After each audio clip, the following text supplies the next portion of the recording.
Okay, so now the recording has started. Ma'am, you can start with your lecture.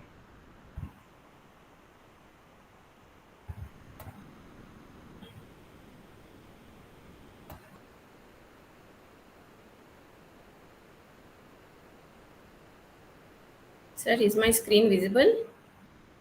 Yes, ma'am, your screen is clearly visible. Okay. So we are going to discuss today on the topic air pollution. So before starting with the topic air pollution, we'll just go through that what exactly pollution is. So pollution is defined as the excessive discharge of the undesirable substances Sorry into. to interrupt, ma'am. Your Yes, camera is not visible. 1 minute, sir. Yes, ma'am.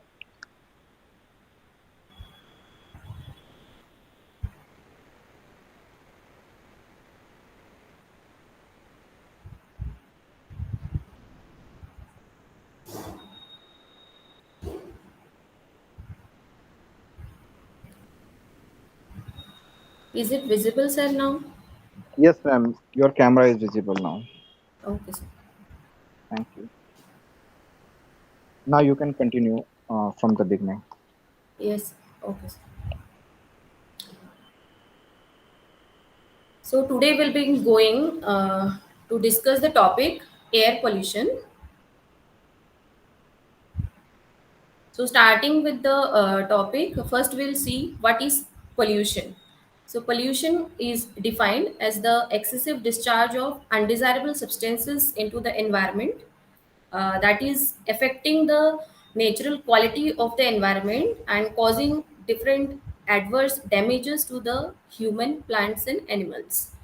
So the pollution can be differentiated into different categories depending upon the components like water pollution, soil pollution, noise pollution, and air pollution. So today we'll be going with the air pollution.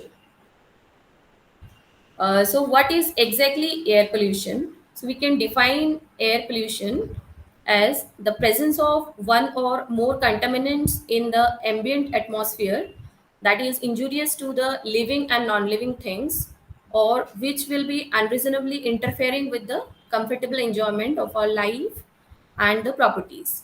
It can also be defined as the presence of foreign matter in the air, either in the gaseous or particulate, or the combination of both, that can be dangerous to the human health and the property and lives, also including the environment.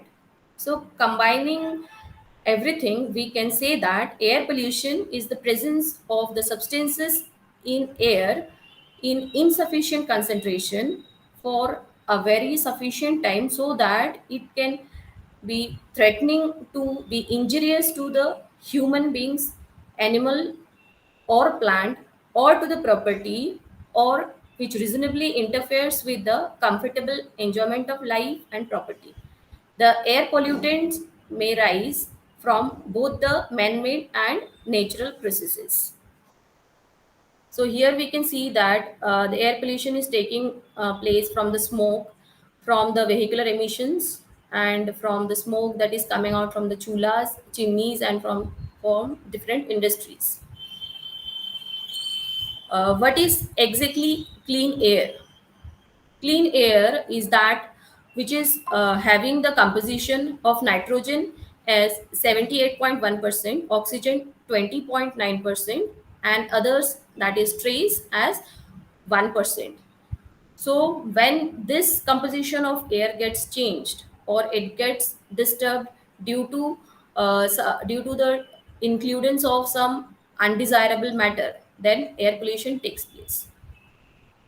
Air also often carries water droplets, ice crystals, and dust, but they are not considered as the composition of the air. So, here we can see the composition of the dry atmospheric air, in which the 1% trace consists of argon, xenon, neon, hydrogen, helium, krypton, and carbon dioxide. So now here we can see the sources of emissions of air pollutants. We can see that the air pollutants that are causing the air pollution mostly come from the industry, that is about 52%, followed by transportation 27%, then agriculture 10%, consumer and commercial products 8%, the commercial and the residential heating 1%, and from the other pollutant sources 2%. So the sources from which the air pollutants come are divided into two types, that is stationary sources and the mobile sources. So stationary sources are those sources that is having a fixed location of emitting the pollutants, and mobile sources are the moving particles that can be transferred from one location to another location. So in the stationary sources, there is point source and area source. Point source are the large sources that have a location identified from where the pollutants are emitted, like the industrial processing, the power plants, the fuel consumption combustion that is taking place from the industries like coal, oil, and the gas, the solid waste disposal, that is the municipal incinerators, and the area sources are those sources which are emitting the pollutants from a specified area, that is the residential heating, that is emitting pollutants from the combustion of coal, oil, and gas, institutional and commercial heating, on-site incineration, open burning, and the evaporative losses. And in mobile sources, it is further classified into line sources and area sources. The line sources are the mobile sources that is having a definite route, like the sources of pollutants, or like highway vehicles, railroad locomotives, and channel vessels. And the area sources under mobile sources are not having definite routes, like motor vehicles, rail yard locomotives, the port vessels, the airports, and many other. So here we can see the polluted emissions are taking place from the mobile sources as car, trucks, buses, and motorcycles, airplanes. From the stationary sources, they are the pollutants are emitting from the industries, power plants, sewage treatment plants. The area sources are from the livestock, different cities, and the fertilizers, that is from the agricultural purpose. And from the natural purpose, the emission is taking place from the forest fires, wildfires, volcanoes, and lightning. So now from these sources, the pollutants that are emitting that causes air pollution, it is called as the air pollutant. So air pollutant can be defined as the substance in the air that cause harm to human in the environment. So these types of there are different types of air pollutants, primary air pollutant and secondary air pollutant. So the primary air pollutants are those harmful substances that are directly emitted into the atmosphere. For example, the natural contaminants, the particulate matter, sulfur dioxide, and oxides of nitrogen, carbon monoxide, carbon dioxide, hydrogen sulfide, and volcanic organic compounds, and also the toxic metals.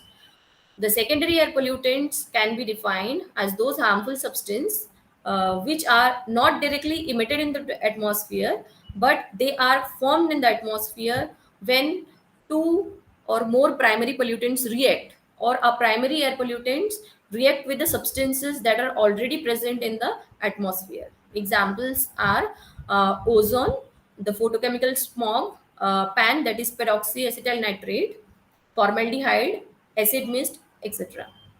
Some pollutants may be both primary and secondary, that is, they can be both emitted directly or formed from the primary pollutants.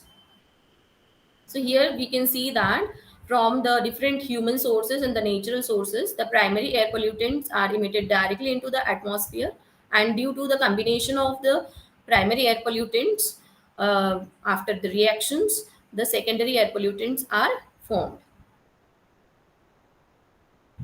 So the air pollutants are divided as the natural contaminants, the aerosols, and the gaseous contaminants. So we'll see one by one the different pollutants. So the first, the natural contaminants. The natural contaminants contains natural fog, the pollen grains, bacteria, and the other products of from volcanic eruption. That is discharged into the atmosphere from the natural vegetations such as plant, weeds, trees, grasses, etc. As this pollen is an area-borne pollutant, so it produces allergic responses in the sensitive individuals. Therefore, many people suffers from asthma and many other respiratory diseases like hay fever and bronchitis. Next, the aerosols, which is also called as the particulate matter. So the examples of aerosols are dust, smoke, mist, fog, and fumes. So these are the solid and the liquid particles of microscopic size in the gaseous medium. They can be occurring in the suspended droplets form or solid particles or the mixture of the both. They are ranging from size 0.01 to 500 micron. The aerosols can be defined as the colloidal system in which the dispersion media can be gas and the dispersed phase will be in the solid or liquid form. They differ widely in terms of particle size, particle density, and their importance is as pollutants. So the particulate matter here is ranging in the size PM 2.5 and PM 10. So dust comes under the aerosols. So these are the solid particles that are larger than the colloidal particles and they are capable of temporary suspension in air and other gases. These small solid particles are generated by the different crushing, grinding, and blasting of materials in the industries or during the vehicular emissions. The particles range from 1 to 200 micron and they can settle under gravity. Examples of dust creating are fly ash, cement, foundry dust, etc. Next is smoke. The finely divided particles that are resulting from the incomplete combustion or other chemical processes release smokes in the atmosphere. The size of the particles are less than 1 micron. They consist of carbon particles and other combustible materials. Fog, these are the liquid particles that are formed by the condensation of vapors. These are the visible aerosol as the dispersed phase is liquid. The size ranges from 1 to 40 micron and they reduces the visibility less than 0.5 kilometer. Mist, these are the liquid droplets that are formed from the condensation into the atmosphere and are released from the different industrial operations.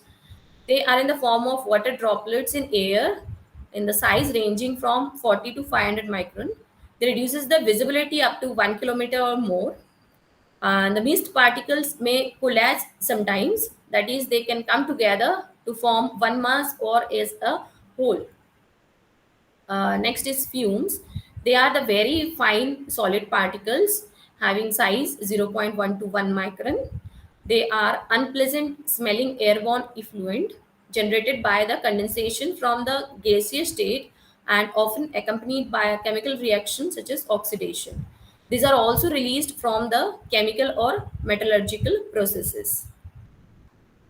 So, in addition to the aerosols and the natural contaminants, there are some other gaseous contaminants also, like sulfur dioxide, oxides of nitrogen, hydrogen sulfide, carbon monoxide, carbon dioxide, hydrogen fluoride, hydrogen chloride, hydrocarbons, aldehydes, radioactive gases, CFCs, that is chlorofluorocarbon, etc. Sulfur dioxide. So this is the principal constituent of air pollutants that is formed from the combustion of fuel, especially coal. The sulfur content in coal may vary from 1% to 4%, and the crude petroleum product contains 1% to 5% of sulfur content. The thermal power plants are the main contributors to sulfur dioxide emission that accounts for 40% of the total emissions. The other sources of sulfur dioxide release into the atmosphere is metallurgical operations in the industries, from the sulfuric acid plant and the paper manufacturing plant, and also many ores like zinc, copper, lead are primarily the sources of sulfides. The open burning of the refuse uh, as well as the um, municipal incinerators also contribute some amount of sulfur dioxide to the atmosphere. Oxides of nitrogen. This is the second most abundant atmospheric contaminant. The highest concentration of oxide of nitrogen in effluent is coming from the industry where nitric acid is used. The large power plants, low heat burners, furnace, etc., also contribute to the oxides of nitrogen release into the atmosphere. Next is carbon monoxide. It is a odorless and colorless gas.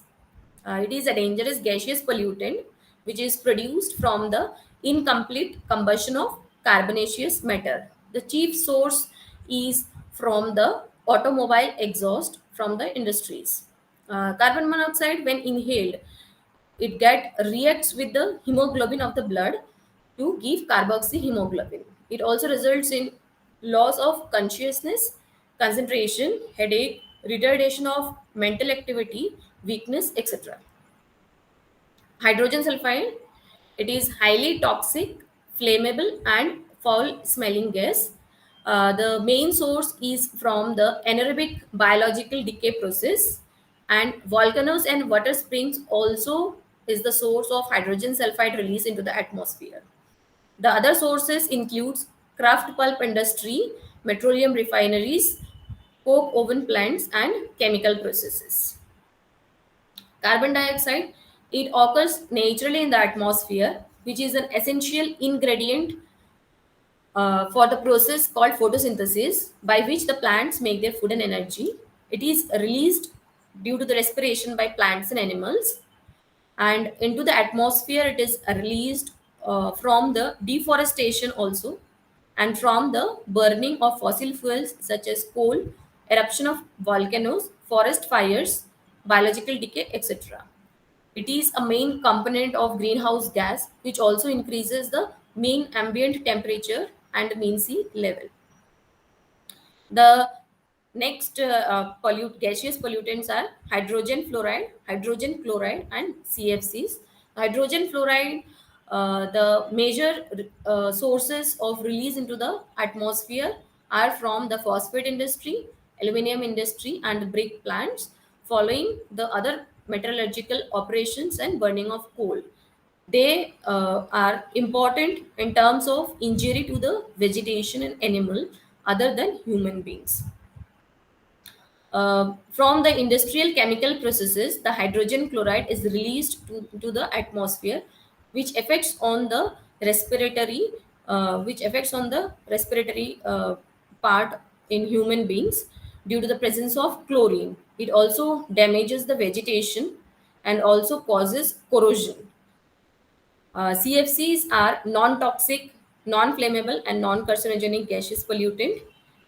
It is harmful and also damages the ozone layer, allowing the UV rays to reach the Earth's surface. It is used in AC, refrigerator, sprays, etc. Next is aldehydes.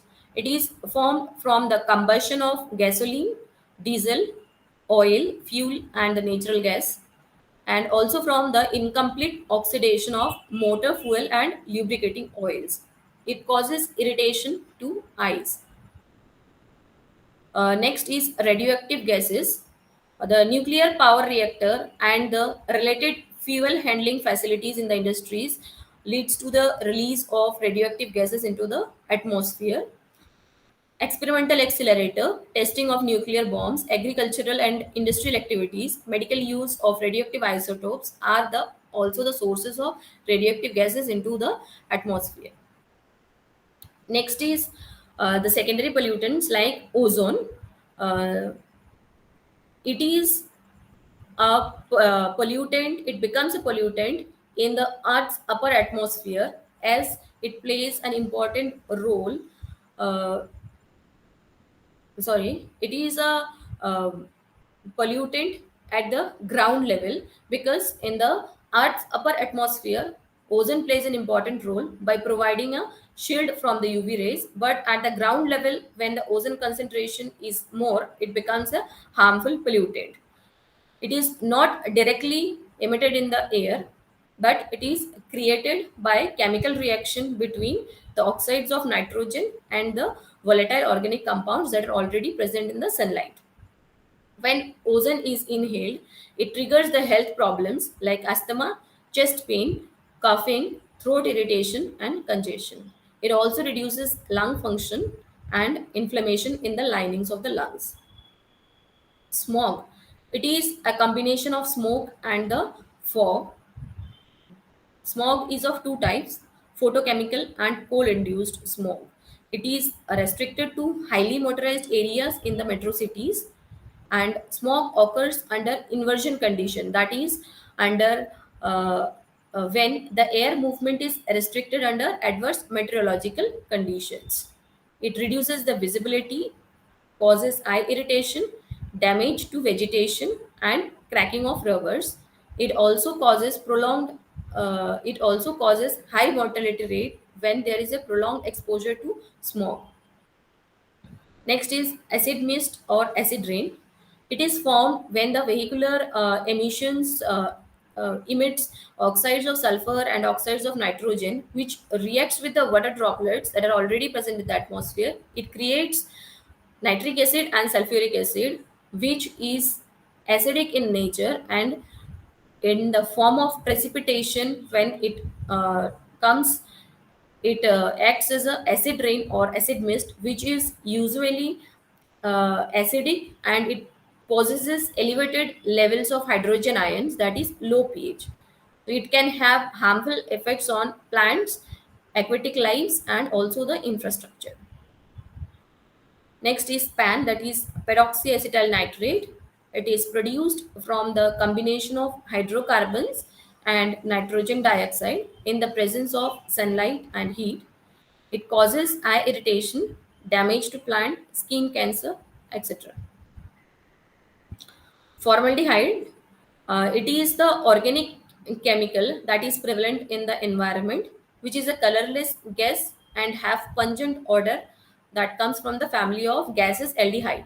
It is formed by numerous natural sources and anthropogenic activities like biomass combustion, forest fires, decomposition, and through volcanic eruptions also.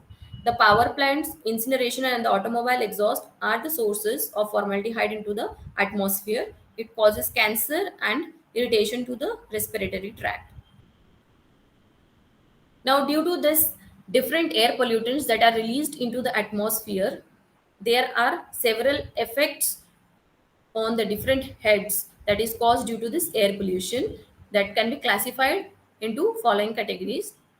The effects of air pollution on human health, the effect of air pollution on plants, effect of air pollution on animals, and effect of air pollution on certain materials.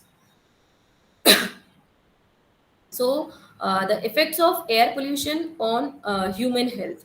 So we can see that when men easily inhale the air that we breathe in, if the air is polluted, then many respiratory problems takes place. So the inhalation of the air pollutants can give a direct impact on the human health. So the factors that are affecting the impact of air pollutants on man are the type and the concentration of air pollutant, the duration of exposure of the air pollutant, health condition of the receptor, and the age group of the receptor. The effects that are caused to human beings are, it causes irritation to the eye, nose, and throat. Mental activity is also retarded, loss of concentration, weakness. The presence of NO2 in the air causes airway restriction. The presence of CO2 reduces the oxygen carrying capacity of blood, causes headache, fatigue, drowsiness, also increases the stress on those suffering already from cardiovascular and pulmonary diseases. Ozone causes burning sensation in eyes, coughing, and chest discomfort. Gases like ammonia, hydrogen sulfide causes odor nuisance. Carcinogenic agents causes cancer and also increases mortality rate and the morbidity rate. The pollen grains initiate the asthmatic attack. Chronic pulmonary diseases like bronchitis and asthma are also aggravated by the presence of SO2, NO2, the particulate matters, smog, etc. Hydrogen fluoride causes diseases of the bone, that is fluorosis and molting of the teeth. The particulate matter, that is dust, causes respiratory diseases like silicosis, asbestosis, etc. And the heavy metals like lead also causes poisoning.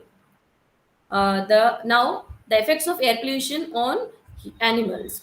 So the effect of air pollution on the farm animals takes place in two processes. That is, first, when the accumulation of the airborne contaminants takes place in the vegetation or the forage, and when subsequent poisoning takes place to the animals when they eat it. The three pollutants that are responsible for the damage to the animals are fluorine, dust, and lead. Fluorine can cause rapid loss of weight, decline in the health, poisoning in animals. It may also increase the bone failure. The arsenic present in dust or spray on the plants lead to poisoning of animals when they consume it. The air pollutants also causes salivation, thirst, vomiting, uneasiness, irregular pulse and respiration, followed by the depressing effect on central nervous system. The lead contamination in the atmosphere, when inhaled by the animals, result in prostration, staggering, and inability to rise. There is also complete loss of appetite, paralysis of digestive tract, and diarrhea. The acid rain falling in the rivers also kills the fishes and all the aquatic animals that are present in the rivers that are sensitive to the pH fluctuations. So here we can see some pictures that how the animals are affected due to air pollution. Next, effects of air on plants. So the plants are affected mostly due to the air pollutants like SO2, particulate matter, hydrogen fluoride, ozone, oxides of nitrogen, hydrochloride, etc. The air pollutants interfere with the plant growth, which weakens the plants and makes them more susceptible to insect manifestation. The air pollutants reduces the amount of light reaching the leaf by clogging the stomata and reduces the carbon dioxide intake, which interferes with the food making process of the plants, that is photosynthesis.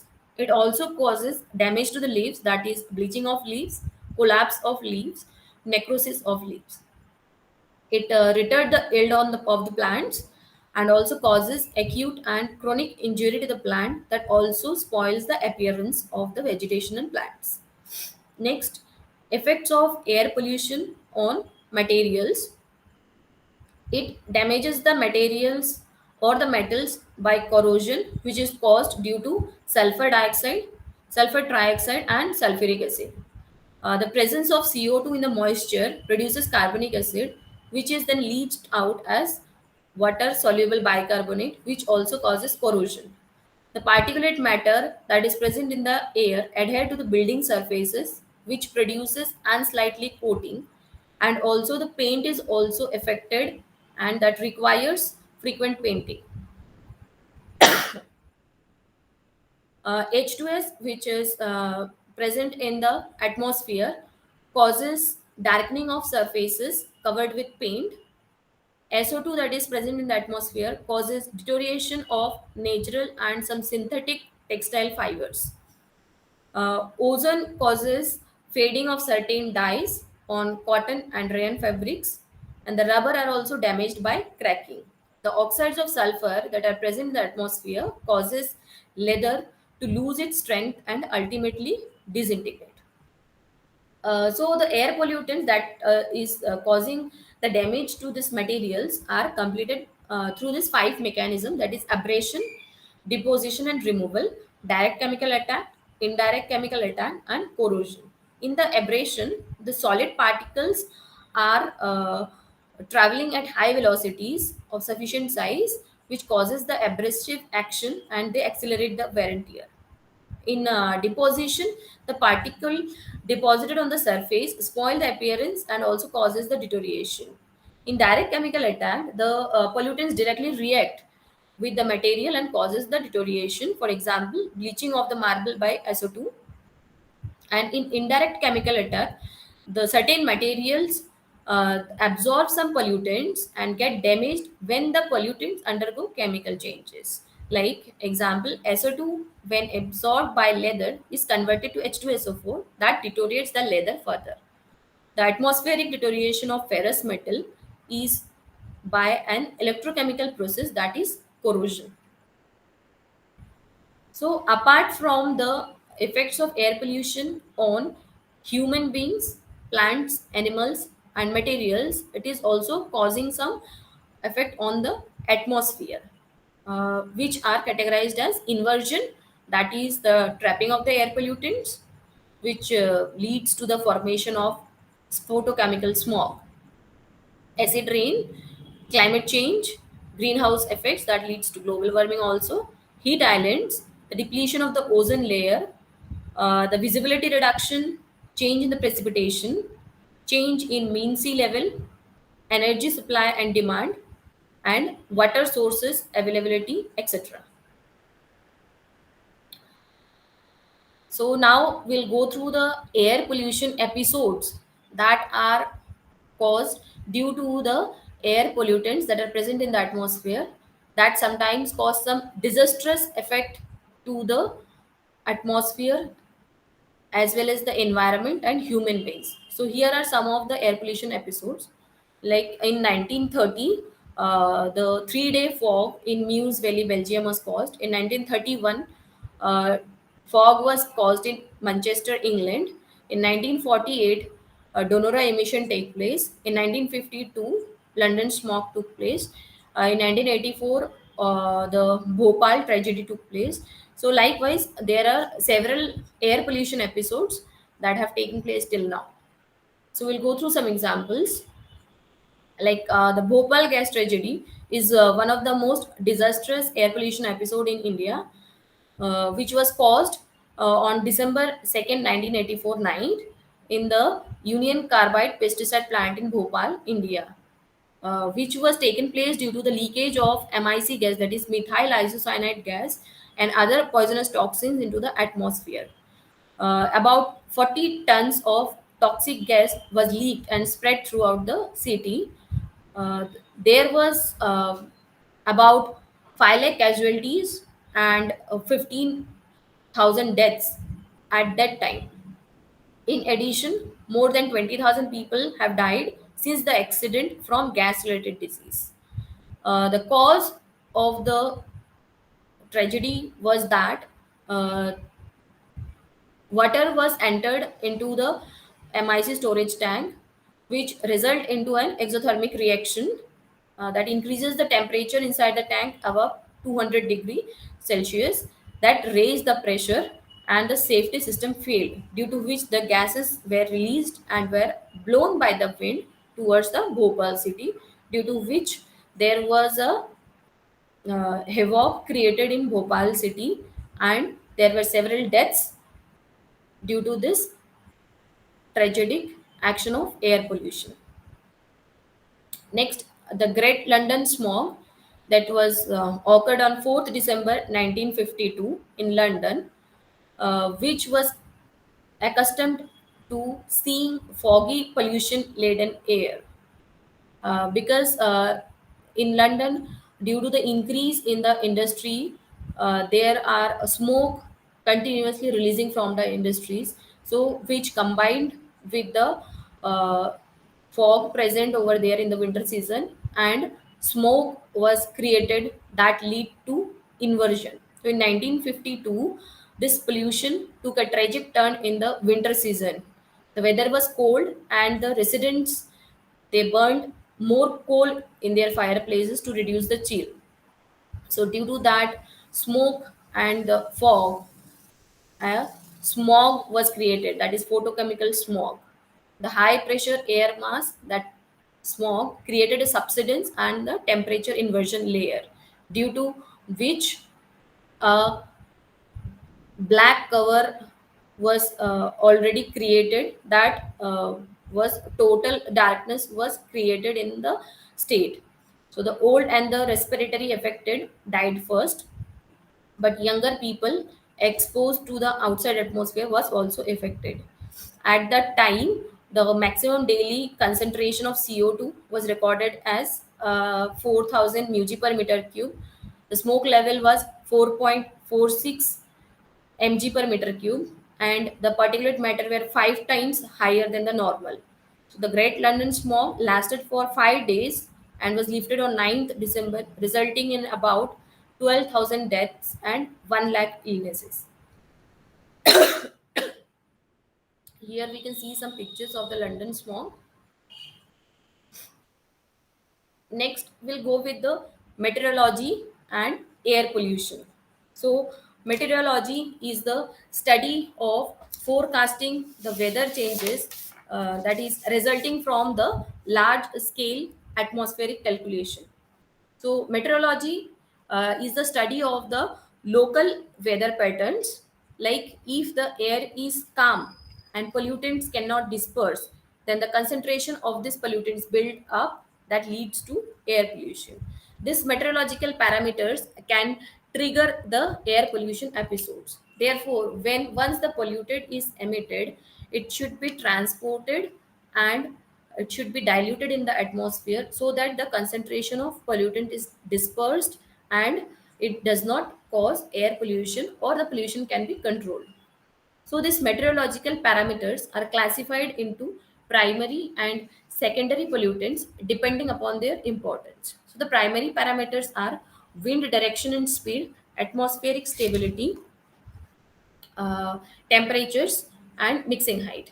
The secondary parameters are precipitation, humidity, and solar radiation.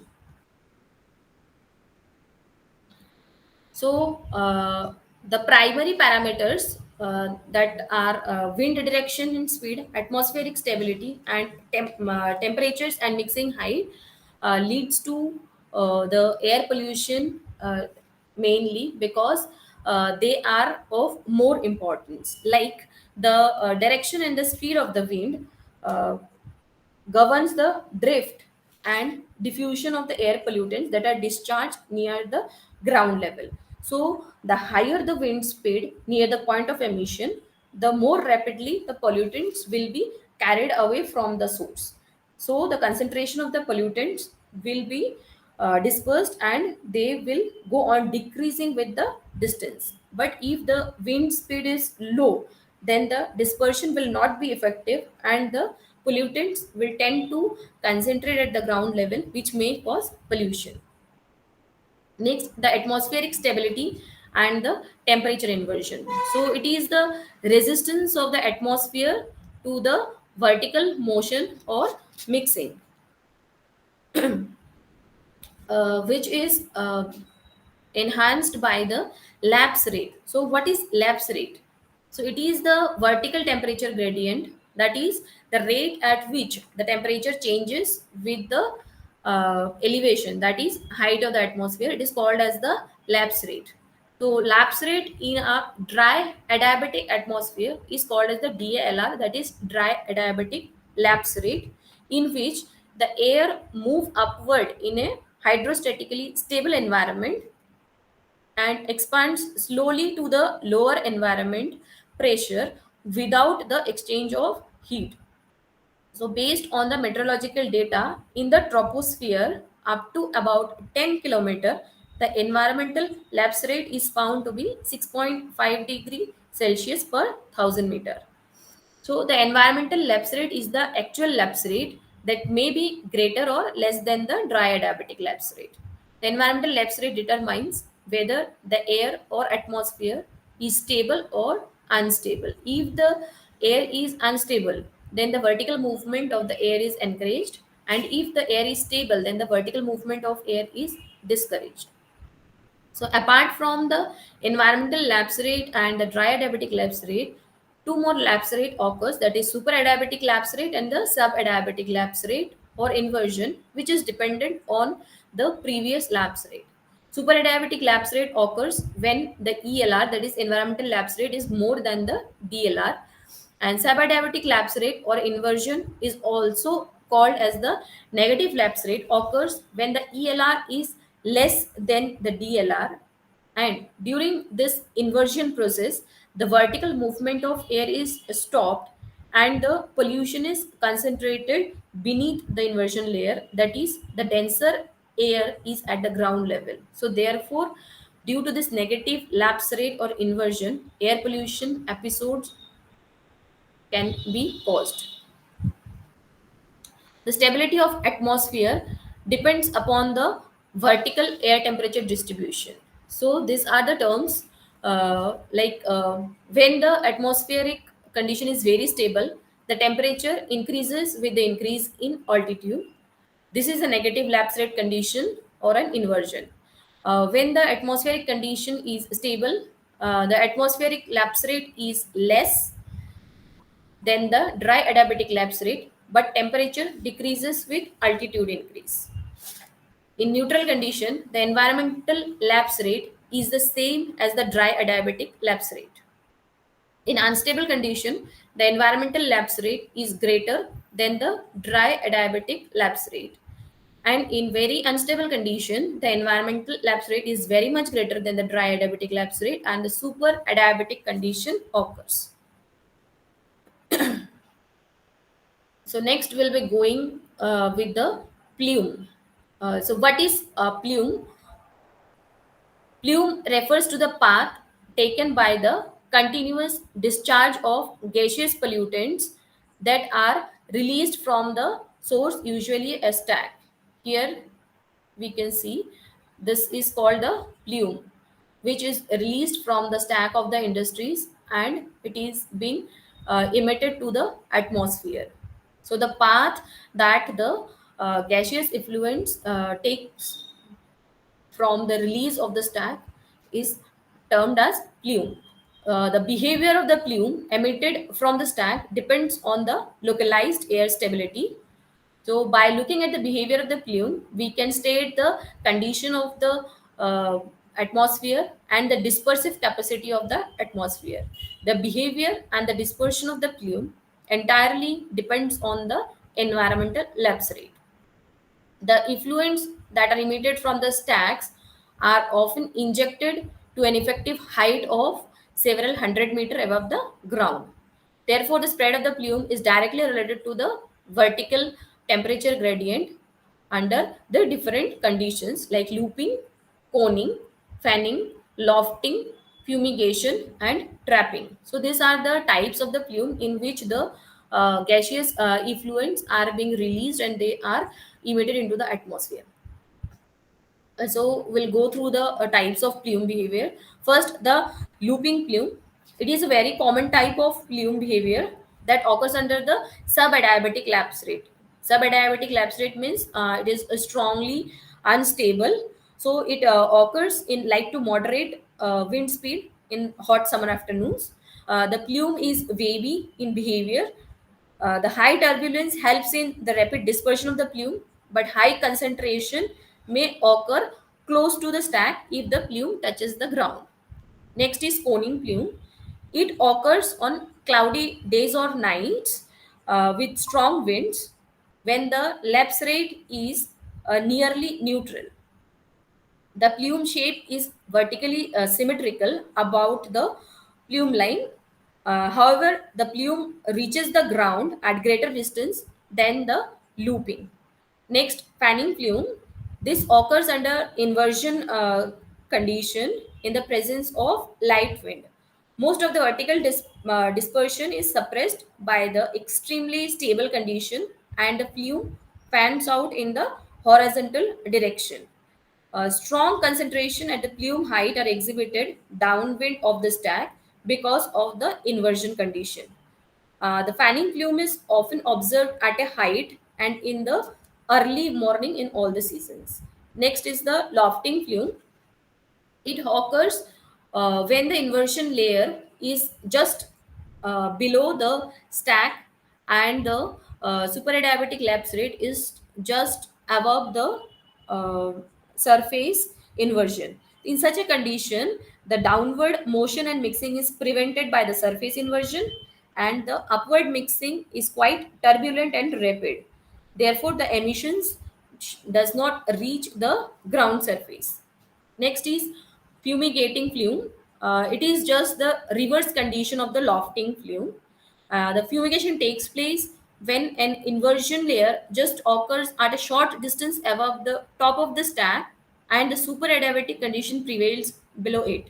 Hence, the pollutants cannot escape above the top of the stack and they are brought down rapidly near the ground due to the turbulence in that region and below the inversion caused by the strong lapse rate. Last is the trapping flume, in which the pollutants are caught between the two unstable layers, uh, between the two inversion layers, which are stable regions, and the effluent is trapped in that unstable layer. The condition is achieved when the plume is caught between the two inversion layer, due to which the emission of the plume cannot take place neither in the upward direction nor in the downward direction. Therefore, this plume is considered to be a bad condition for the dispersion. So these are the different types of the plume behavior. Next, we will go with the stack height and the effective stack height. The stack height is the height of the chimney.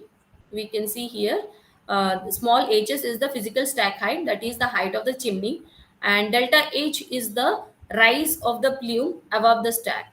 So the height of the stack and the height of the rise of the plume above the stack plays a major role in the ground level concentration that is expected on the downwind side.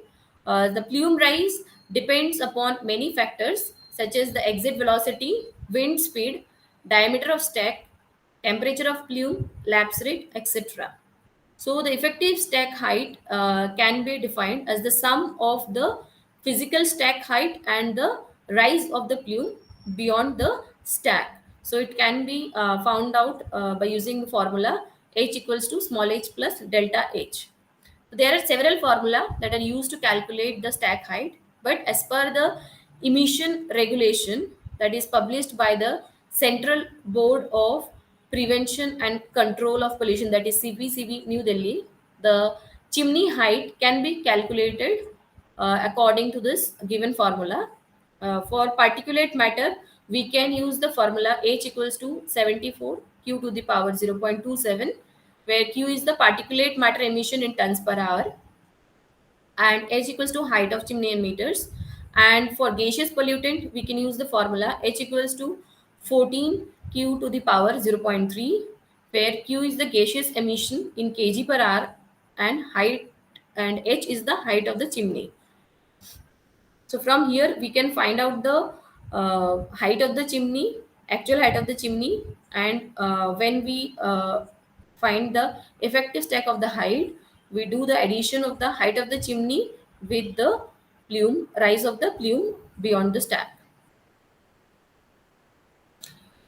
Next, air pollution indices or index. So the government agencies are providing some index or some standards to so that the pollution that is taking place can be controlled or minimized. So the air quality index is such indices that are given by the government agencies to communicate to the public that how polluted the air is currently or how polluted it is forecast to become, means how polluted it can become in the coming years. Public health risk increases as the AQI rises.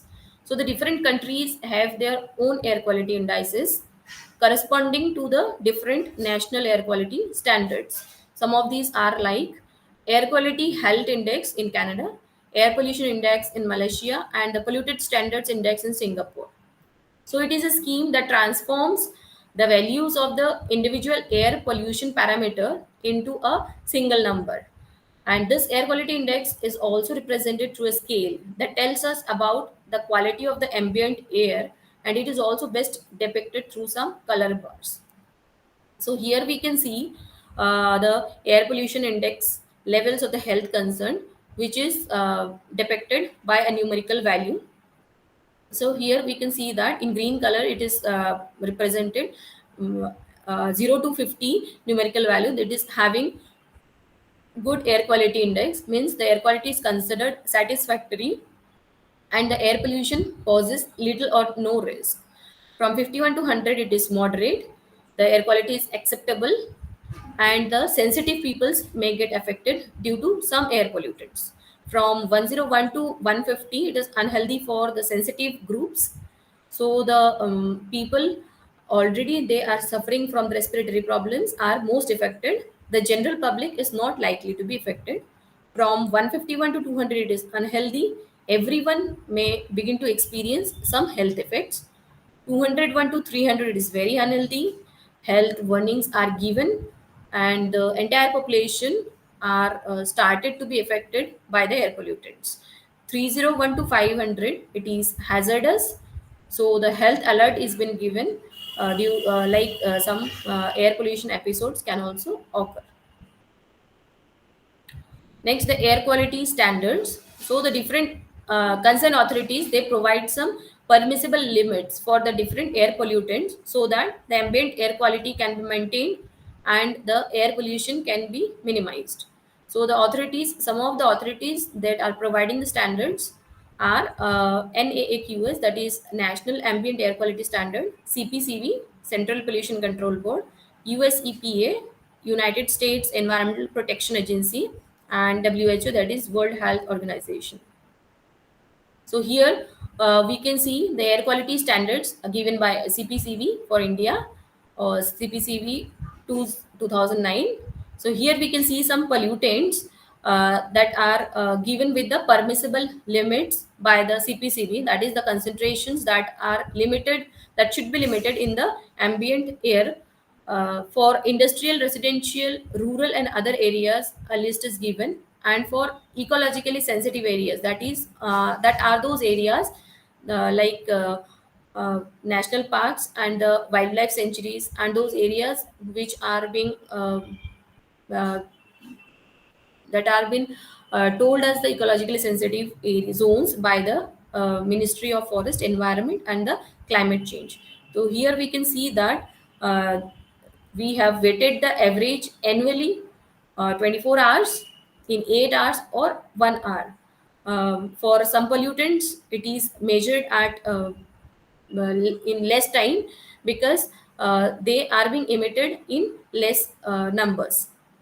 So for sulfur dioxide in industrial area, it for annually it should be up to 50 mg per meter cube, and for 24 hours it is 80 mg per meter cube. Likewise, for PM10, it is annual average is 60 mg per meter cube, and for 24 hours it is 100 mg per meter cube. Likewise, others pollutants are also having some range that should be limited so that we can control the air pollution. So now we'll go with the air pollution control techniques.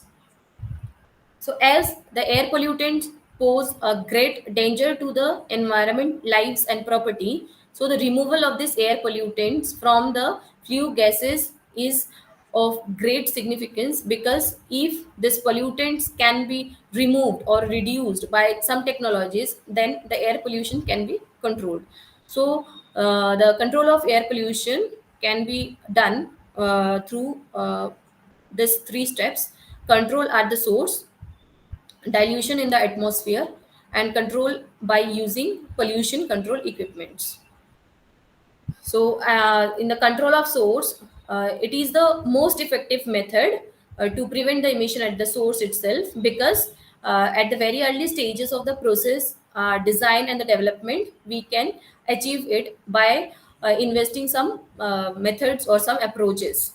So we have to select some methods or some approaches that do not contribute to air pollution, or they have some minimum air pollution potential. So the control at the source we can accomplish by the raw material change, the process change, or the equipment modification or replacement.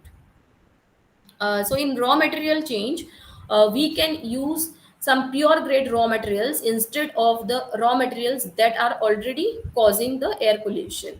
So instead of them, we can use some pure grade raw material that may reduce the formation of the undesirable impurities causing the air pollution, or they form some byproducts or may even eliminate the troublesome effluents causing the air pollution. Like for example, we can use low sulfur fuel in place of high sulfur fuel. Process change, we can change the process that is still in use by adapting another process that will create less air pollutant from the currently used method, or by modifying the process that may control air pollution emission at that source. For example, washing the coal before pulverization, that will reduce the fly ash emission. The reduction of the formation of oxides of nitrogen in the combustion chambers by the low excess air combustion in two stages, that is fuel gas recirculation and the water injection. In equipment modification and replacement, we can use some equipment in the modified form, or we can use the existing equipment in a proper manner, or we can replace the equipment so that the pollution can be controlled at the source, by controlling the emission of the pollutants at the source. Example, the unburned CO, that is carbon monoxide, and the hydrocarbons in the cylinders of an automobile engine can be burned by injecting into the hot exhaust manifold of the engine. This was the control at the source. Now, dilution in the atmosphere. The atmosphere is having self-cleansing dilution capacity. So, when the pollutants are emitted in the atmosphere, so it can be diluted to some extent. But for that, the dilution of the particulate matter and gases can be accomplished by the use of tall stacks. Because if the height of the stack is more, then the lower level, ground level concentrations will be low, as the pollutants will be released into the atmosphere from the taller stacks, and due to the dilution capacity of the atmosphere, it will disperse easily.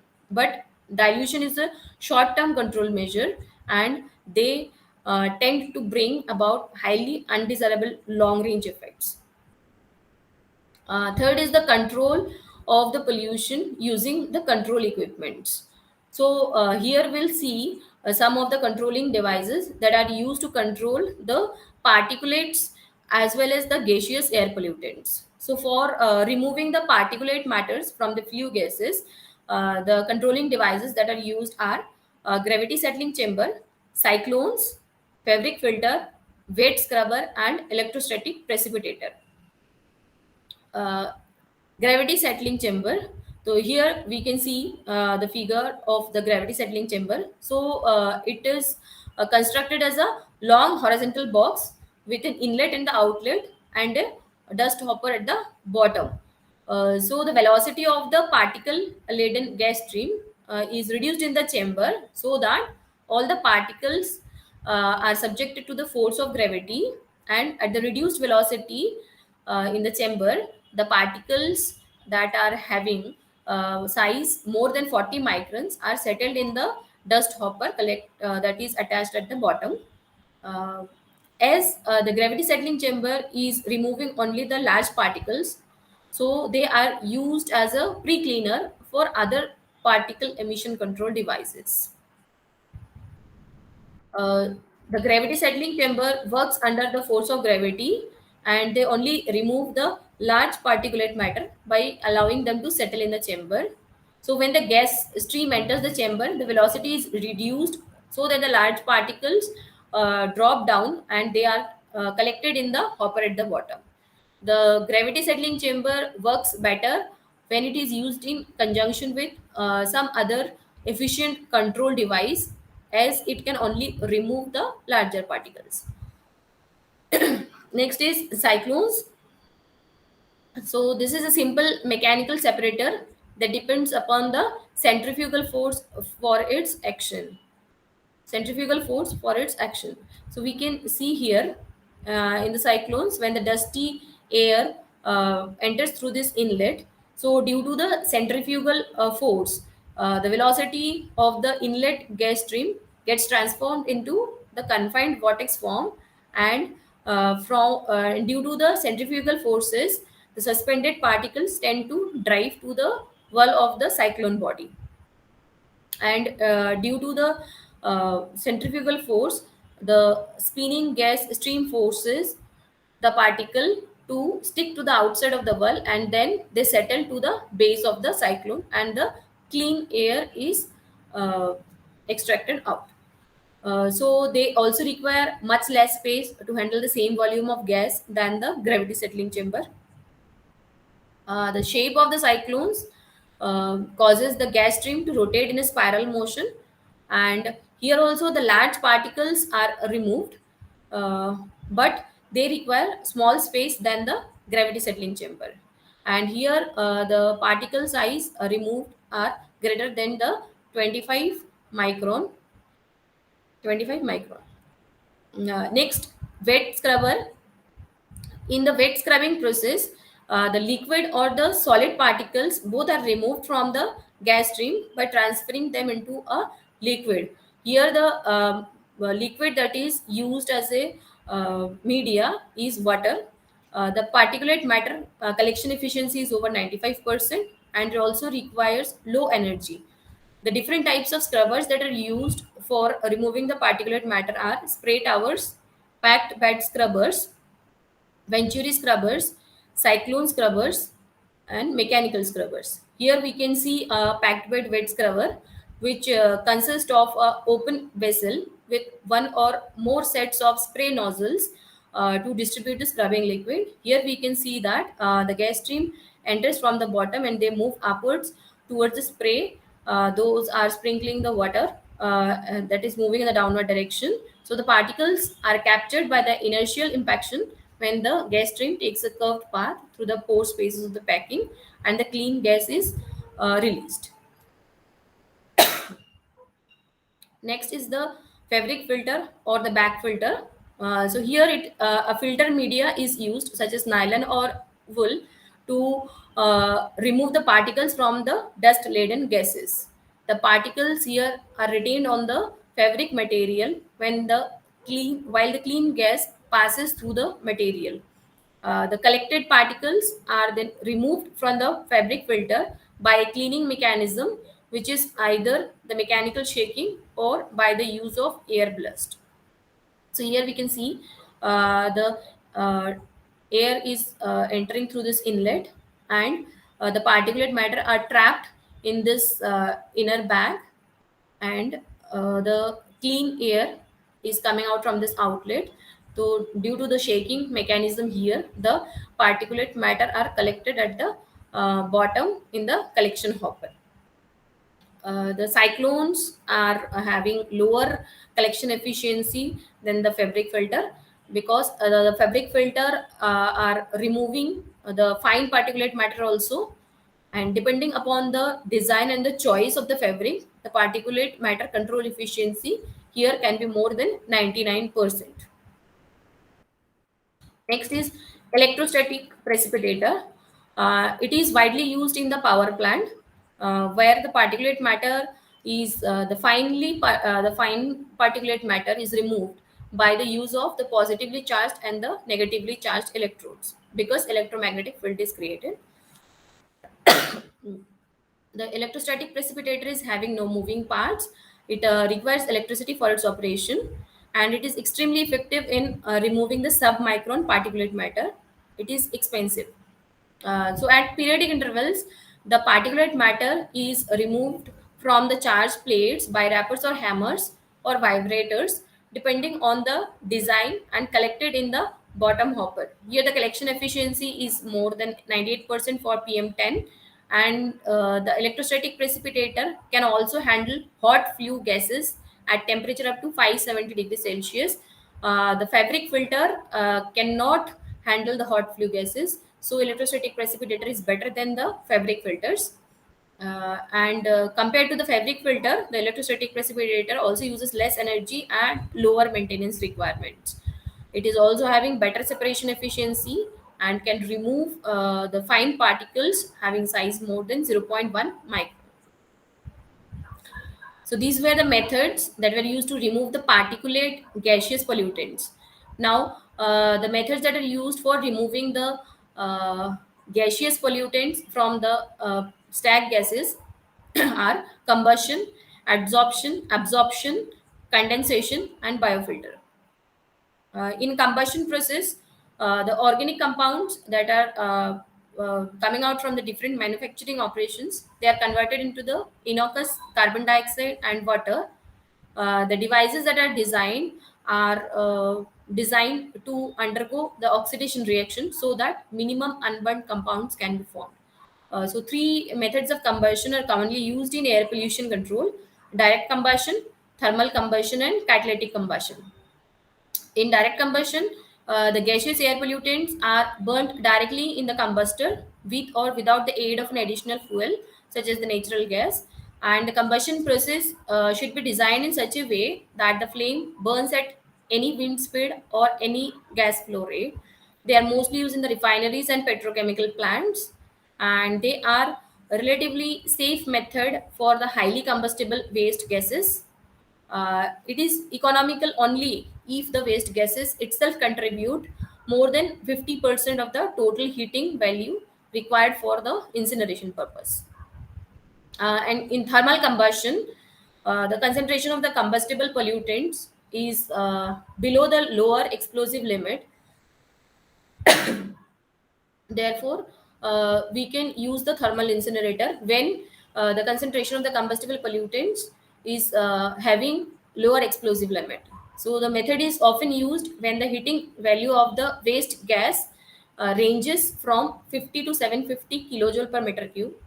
The waste gas stream is preheated in a heat exchanger and then passed through the combustion zone of a burner supplied with the supplemental fuel. Sorry.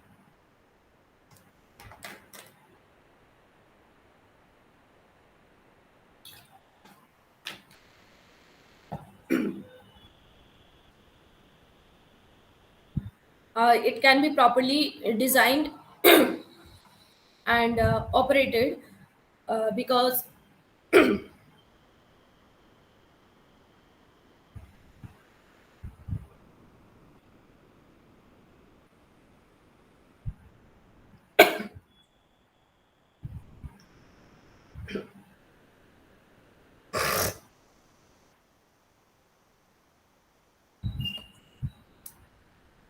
sorry for the interruption. The in thermal combustion, so the waste gas stream is preheated in a heat exchanger, and it is then passed through the combustion zone of the burner, supplied with the supplemental fuel, and the incineration can be properly designed and operated so that the organic vapor can be completely destroyed from the existing gases. Next is catalytic combustion. Here, catalyst is used to accelerate the rate of the chemical reaction. So, when the gas stream is passed through the combustion chamber, it is not required to heat the gas stream to a high temperature as it is required in the thermal incineration. So the catalytic oxidation process proceed through adsorption of the gas on the active surface, chemical reaction of the combustible gases with oxygen, and the desorption of the reaction product from the surface. Next, absorption. Uh, Here, the effluent gases are passed through the absorber, that is the scrubber, which is containing the liquid absorbents that remove one or more of the air pollutants. The absorbent that are used for removing the pollutants are sulfur dioxide. Sulfur For removing the sulfur dioxide gaseous pollutant, the absorbent that is used are ammonia sulfate, alkaline water, and calcium sulfate. For removing NOx, water and nitric acid is used. For removing hydrogen sulfide, NaOH and phenol mix is used. And for removing hydrogen fluoride, water and NaOH is used. Some of these absorbents are regenerative, while others are non-regenerative. So they are used in removing this different gaseous pollutants from the gas stream. Next is adsorption. For adsorption, the effluent gases are passed through adsorbent which contains solids of porous structure. The commonly used adsorbent include the activated carbon, silica gel, activated alumina, lithium chloride, etc. In adsorption, the particles are adsorbed in the surface, and therefore it requires a very large solid surface area. In the adsorption equipment, it is generally packed bed containing some porous adsorbing material that will absorb the pollutants on its surface. So the efficiency of the removal of gases depends on the physical and chemical characteristics of the adsorbent, the concentration and nature of the gas to be adsorbed. The commonly used adsorbent for the removal of gases includes limestone for the removal of sulfur dioxide, silica gel for the removal of oxides of nitrogen, activated carbon for the removal of volatile organic compounds, and iron oxide for the removal of hydrogen sulfide. We can use activated carbon filter with HEPA filter in combination with HEPA filter, because the HEPA filter, that is the high efficiency particulate air filter, it can eliminate the particulate matters, gaseous particulate matters up to 0.3 micron. So if we use this combination, we can remove more gaseous particulate matters of small sizes. Next, condensation. It is the process of converting a gas to liquid. Therefore, any gas can be reduced to a liquid by lowering its temperature or increasing its pressure. Therefore, it is used as a pre-treatment device ahead of the absorption, adsorption, and combustion. Condenser used are of the two types: contact condenser, in which the air pollutants come in contact with the cold liquid, and surface condenser. Here, pollutants come in contact with the cool surface. The removal efficiency ranges from 50 to 95% depending upon the design and the application of the condenser. Next, biofilter, in which biological oxidation takes place. It is used to destroy the volatile organic compounds and reduce the odor by microbial oxidation of these compounds. It is most effective on the water soluble material. So, when the polluted air is passed to the wetted bed, which support a biomass of bacteria, here we can see there is a biomass of bacteria which is in a liquid wetted bed condition. So here the microbial oxidation, that is the biological oxidation, takes place that absorb and metabolize the pollutants that is present in the polluted air, and it can be minimized or destroyed. The efficiency is over 98%. So this was the topic, and how we can control the air pollution. So here are some of the previous year gate questions that were asked from the air pollution from this part. You can see that question was asked, which one of the following is a secondary pollutant? The options were ozone, carbon dioxide, hydrocarbon, and VOC. So the secondary pollutant is ozone here, because the remaining are the primary pollutants. The next question is, two primary air pollutants are, the options were sulfur dioxide and ozone, the nitrogen oxide and pan, the sulfur oxide and hydrocarbon, ozone and pan. So the option, both of the primary air pollutants are the sulfur oxide and the hydrocarbon, because others are mixture of a primary and the secondary pollutant.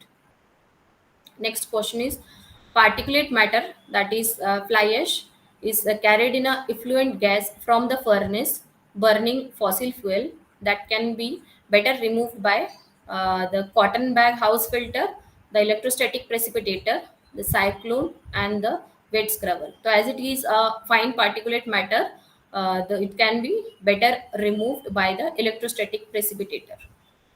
Which one of the following is not present in acid rain? It is nitric acid, sulfuric acid, carbonic acid, and acetic acid, that is CH3COOH. So the option is acetic acid, because all the remaining are produced as a secondary pollutant. So it is already present in the acid rain. Acetic acid is not present in the acid rain. Next, the two air pollution control devices that are usually used to remove very fine particles from the flue gas are cyclone and venturi scrubber, cyclone and packed bed scrubber, electrostatic precipitator and fabric filter, settling chamber and tray scrubber.